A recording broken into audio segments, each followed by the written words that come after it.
In this tutorial, we are going to take a quick look at how to access and utilize the WebEx software.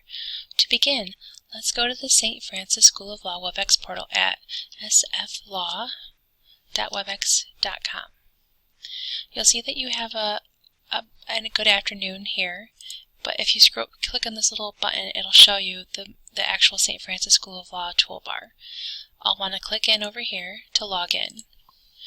You'll want to use your username and password, which has been provided for you by the St. Francis School of Law administrators.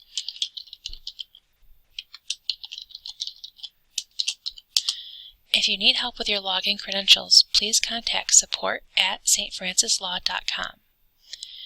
Now that I'm logged in, I'm going to go to my meeting center. And you'll see all the meetings that have been set up for you. I happen to have this sample class set up. I'm going to just press Start Now.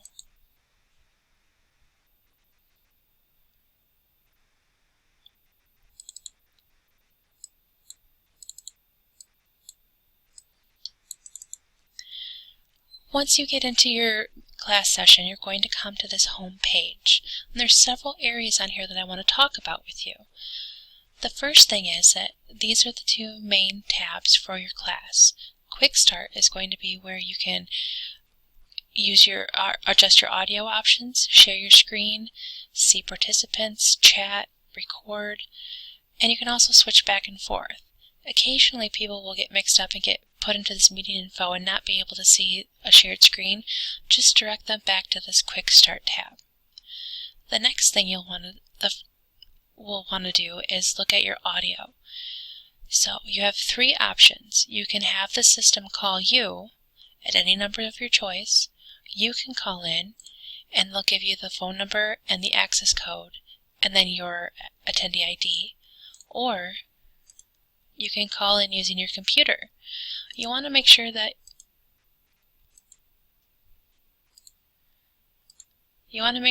you test your audio, speaker, and microphone to make sure that you have everything set up and people can hear you if you do your computer. Don't worry about this, we'll talk about this in a second. And don't worry about this because your students will be able to log into your live class session through the Blackboard course. The next area that I want to look at is this area over here. This is where the controls for your class are. You can see that the participants has already been opened for you, and this will tell you who is logged into your class session, whether it's your students, administrators, all of their names will appear here. You can also open the chat option, and everybody will be able to chat here in case their microphones are turned off or you suddenly have audio issues.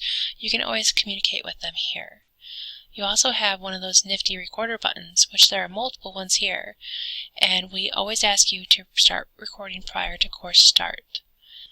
Now if you see here next to my name, there's a Start My Video button, and you'll want to click on that so that you can turn on your webcam. Hi! You'll want your students and you to have them on at all times. Your students will be able to see you and you'll be able to see your students underneath. Now let's go back and look at that shared function. I have the option of sharing any of my monitors that I have hooked up, and yes, I have 3 monitors. I'm going to open my monitor 1, and now you can see everything that I have on my monitor 1. I can share video files or any file on my computer, but the biggest, easiest thing to do is to just have your presentation open and share your screen, and that way they can see anything that you're doing here. Now you may be thinking, oh no, I've lost my controls that were over on the left hand side where I could see my students, I could have the chat open, or any of those kind of screens. Well, that's up here. And this is where you get to see your participants. I can open that back up again. I can open up my chat. There's also another recorder here. And you will also see this pause button. This pause button is kind of special because if you need to adjust anything on your screen and you do not want your audience to see it, you can press this pause button and all of their screens will freeze, and then you can move stuff around your own desktop and then press play again and you'll be able to move on with sharing your screen again. Now, if you would like to change what you're sharing or limit what is shared from your desktop, you can always go to this button here, Share, and you can click to just share files from your computer. You can just share things from your Chrome. So if I had something open underneath here, you wouldn't be able to see. I have multiple windows open here and you can't see them because I'm only sharing web browsers. Now if we just go here and we press share my screen to monitor 1, it'll go back to sharing everything. Now if I click stop sharing, it'll take us back to that home screen where we have all of our controls. Make sure that you press stop when you're done recording and save it, and then end your meeting.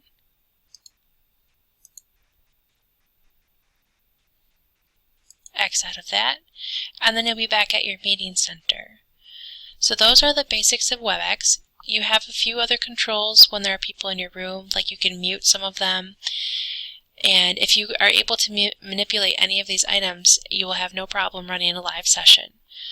Before I leave you though, there's one final thing I want you to know about, and that's after you are done with your live session, you need to take that recording and reassign it to the administrative assistant in the academic office so she can put it into your class.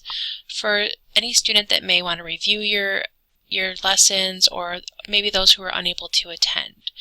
So what you need to do is go to your meeting center and go down to my recorded meetings, and you'll have recorded your meeting. It will pop up here, and it might take maybe 15 minutes, so don't get scared if it's not there. It'll appear, and then you'll want to